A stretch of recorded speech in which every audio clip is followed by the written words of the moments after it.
Duolingo 90 seconds speaking.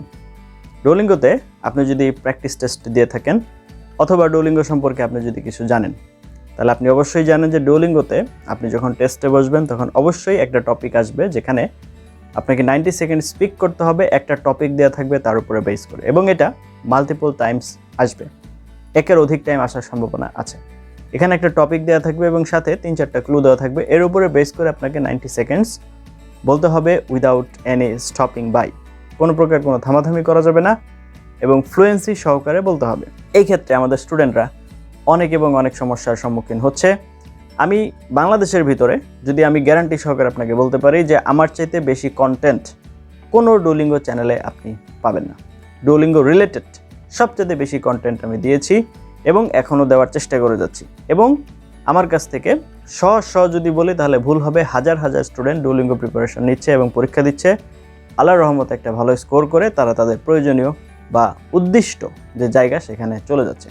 তো আমি আমার পক্ষ থেকে চেষ্টা করছি ছাত্রদেরকে সামান্য হলেও হেল্প করার জন্য। তো এই যে 90 সেকেন্ডসের যে স্পিকিং পার্টটা, এখানে আরও একটা তথ্য আমার বলতেই হচ্ছে। অনেকে আমাকে নক দিয়ে বলে যে স্যার একটু প্রক্সির ব্যবস্থা করা যাবে কিনা। আমি সেটার জন্য খুবই পোলাইটলি বলে দিই যে সরি, আমার কাছে এটা হবে না বা আমার প্রতিষ্ঠানে এগুলো অ্যালাউড না, এখানে কোনো ধরনের কোনো প্রক্সি কিছুই হবে না। এখন তারপরেও যদি আপনার ভালো না লাগে তাহলে সেক্ষেত্রে আমার কিছু করার নাই, আর আমি খুবই ক্ষুদ্র মানুষ। অনেকে এটাও বলে যে স্যার অনেকে তো দেয়, সেই ক্ষেত্রে আমার কিছু বলার নাই। আমি আসলে এত বড় কেউ হই নাই যে ওইখানে আমি কিছু বলবো। তো যেটা আমার আলোচনা ছিল, সুতরাং there is no proxy in my institution, এখানে কোনো ধরনের প্রক্সি হবে না। অবশ্যই আপনাকে জেনুইন পড়াশোনা করতে হবে। তাহলে 90 সেকেন্ডসের একটা স্যাম্পল টপিক এবং তার হচ্ছে একটা মডেল আনসার কেমন হবে আজকে আপনাদের সেটা এক্সপ্লেইন করে দেখাবো। এবং এটা করতে গেলে নর্মালি আমাদের বাংলাদেশের স্টুডেন্টদের সবচেয়ে বড় যে সমস্যা সেটা হচ্ছে আইডিয়া খুঁজে না পাওয়া। কি বলবো, 90 সেকেন্ডস যে আমাকে একটা না বলতে হবে, সেখানে আমি কিভাবে সেটা কন্টিনিউ করব এবং কিভাবে বলবো আমাদের স্টুডেন্টদের, এটা হচ্ছে সবচেয়ে বড় সমস্যা। এই সমস্যাটার সমাধান আজকে আপনাদেরকে ভিডিওতে দেওয়ার চেষ্টা করব, যদি আপনি আমার সাথে শেষ পর্যন্ত থাকেন।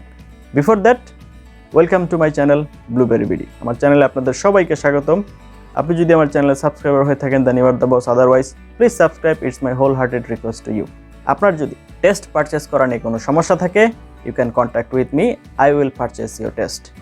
আপনার যদি Duolingo মক টেস্ট দেওয়ার ইচ্ছা থাকে যে আমি মক টেস্ট দিয়ে দেখতে চাচ্ছি আমার কি অবস্থা, you can contact with me. আমি আপনার মক টেস্ট নিয়ে আপনাকে আমি বলে দিব যে আপনি এখন কত স্কোর পেতে পারেন। একদম প্রিমিয়াম আপনার রাইটিং, বিশেষ করে রাইটিং এবং স্পিকিংয়ের লাইন বাই লাইন অ্যাসেসমেন্ট হবে। আপনি প্রত্যেকটা টপিক আপনাকে যেগুলো দিব সেটার মডেল আনসার কি হবে সেটাও আপনাকে প্রোভাইড করব, এবং রাইটিংয়ের ক্ষেত্রে আপনি যা লিখবেন সেটার ভুলগুলো কোথায় এবং মডেল আনসার কি হবে এগুলো আপনাদেরকে আমি আপনার কারেকশন করে দিব ইনশাল্লাহ। তো চলুন এবার চলে যাই কম্পিউটার স্ক্রিনে এবং সেখান থেকে আপনাদেরকে দেখিয়ে নিয়ে আসি একটা মডেল কোয়েশ্চেন কেমন হতে পারে, তার টপিকের আনসার কেমন হতে পারে, কতটুকু লেন্থে দিতে হবে, কতগুলো ওয়ার্ড থাকতে হবে, কত সময় ধরে বলতে হবে, কয়টা পয়েন্ট অফ ভিউ দিতে হবে এবং কিভাবে আমরা আইডিয়া ডেভেলপ করতে পারি। ওকে, তো আজকে আমাদের যে টপিক সেটা হচ্ছে describe a story or a novel that was particularly interesting to you। দেখুন, এখানে আমাকে বলা হয়েছে যে একটা নোবেল অথবা স্টোরি বর্ণনা করতে যেটা আমার কাছে বিশেষ করে ইন্টারেস্টিং ছিল। এই ক্ষেত্রে আমি যে কোনো আমার পছন্দ অনুযায়ী বলতে পারি, ইভেন সেটা যদি আমার সত্যি পছন্দ নাও হয় তাতেও কোনো সমস্যা নেই। এটা যে পছন্দ হতেই হবে এটা তো জরুরি না, অথবা কেউ ইনকোয়ারি করতে যাবে না যে এইটাই আমার পছন্দ কিনা। ঠিক আছে, তাহলে কিভাবে আনসার দিলাম, let's have a dummy answer. এখানে আমাদের you should say, that means এখানে বলে দেওয়া হয়েছে আমাদের কি প্রশ্নের আনসার দিতে হবে।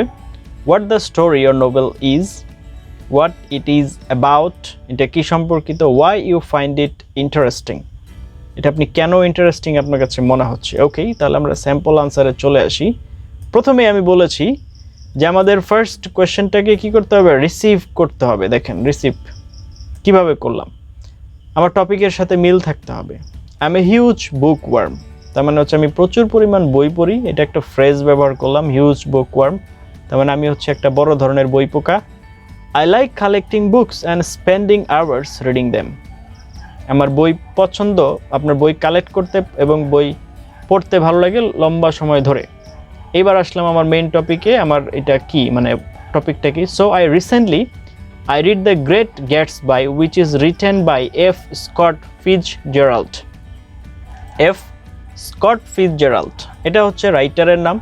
এটা আপনার পছন্দ অনুযায়ী দিতে পারেন, আপনার পছন্দ মতো। গ্রেট গ্যাটসবাই, এটা আমার পছন্দ দিয়েছি। আমেরিকান একটা নোবেল, আপনি আপনার পছন্দ মতো দিতে পারেন, কোনো সমস্যা নেই। ওকে, ঠিক আছে। এইবার আমি হচ্ছে দ্বিতীয় কোয়েশ্চেনের আনসারে এসেছি। দ্বিতীয় কোয়েশ্চেন কি ছিল? হোয়াট ইট ইজ অ্যাবাউট, এটা কি সম্পর্কিত। ঠিক আছে, আমরা একটু জানি। The story of the book is set in jazz age New York. New ইয়র্কের জ্যাজ এইজের একটা বিষয়। It talks about the tragic story of J Gatsby. J গ্যাটসবাইয়ের একটা ট্র্যাজিক স্টোরি, মর্মান্তিক একটা ঘটনা বর্ণনা করে। Who is a self made millionaire, সে একদম নিজের পরিশ্রমে একজন মিলিয়নিয়ার হয়েছিল। The novel talks about his pursuit of Daisy Buchanan, তার যে পারসুইট এটা নিয়ে আলোচনা করা হয়। আ ওয়েলদি ইয়াং লেডি, ধনবান একজন lady. Nick Carraway, who is a ইয়েলে graduate from Midwest, moves to New York and narrates this story. এই ব্যক্তিটা আমাকে এটা শুনিয়েছিল। Nick tells about the events of the summer that he spent in the East 2 years later. He has reconstructed his story through several flashbacks.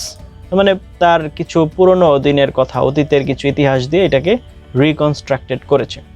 What's more interesting is that Fitzgerald regarded The Great Gatsby as one such book that was his biggest achievement. তার লাইফের অনেক বড় একটা achievement হিসেবে সে আপনার হচ্ছে ধরে আর কি। হাউএভার, যাই হোক, it was unsuccessful both commercially and critically.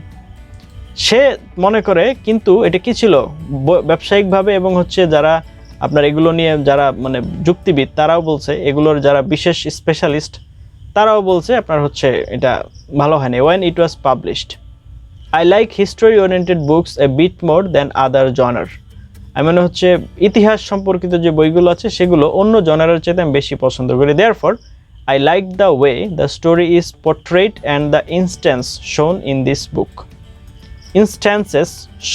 this book. তার মানে এই বইতে যেভাবে গল্প বলা হয়েছে এবং হচ্ছে আপনার উদাহরণগুলো টেনে নিয়ে আসা হয়েছে সেগুলো আমার কাছে ভালো লেগেছে। তাহলে আমি আবারও বলছি, আমরা যখন এরকম একটা টপিক বলবো, টপিক বলার জন্য আমার এই 3টা ক্লুই যথেষ্ট, এর চাইতে বেশি কিছুর প্রয়োজন হবে না। এতক্ষণ সাথে ছিলেন তার জন্য অনেক এবং অনেক ধন্যবাদ। আশা করছি আমার ক্ষুদ্র জ্ঞানে, আমার হাজার হাজার স্টুডেন্ট পড়ানোর যে অভিজ্ঞতা রিয়েল লাইফের, সেখান থেকে কিছু আইডিয়া আপনাদের সাথে শেয়ার করার চেষ্টা করেছি এবং আপনাদেরকে চেষ্টা করেছি একটা গাইডলাইন দেওয়ার জন্য যে 90 সেকেন্ডসের টপিক যদি আসে ডুওলিঙ্গো স্পিকিংয়ে, তাহলে আপনি সেটাকে কিভাবে রিকভার করবেন, কিভাবে আপনি সেখানে পারফর্ম করবেন, করলে আপনি ভালো মার্ক এখান থেকে ক্যারি করতে পারবেন। আর আমার চ্যানেলের ডুওলিঙ্গো স্পিকিং রিলেটেড যে প্লেলিস্টটা আছে, দয়া করে ওইখান থেকে একটু ঘুরে আসবেন। আপনার ডুওলিঙ্গো স্পিকিংয়ে যতগুলো কোয়েশ্চেন টাইপ আছে সবগুলোর জন্য আলাদা আলাদা লেসন মেক করা আছে। আপনারা যদি ওগুলো একটু চেক আউট করেন তাহলে আশা করি আপনার ডুওলিঙ্গো স্পিকিংয়ের যে প্রিপারেশন, এখানে আপনি অনেক এবং অনেক ভালো করবেন। আজকের মতো এখানেই শেষ করছি। আগামী ভিডিওগুলো দেখার আমন্ত্রণ জানিয়ে আল্লাহ হাফেজ।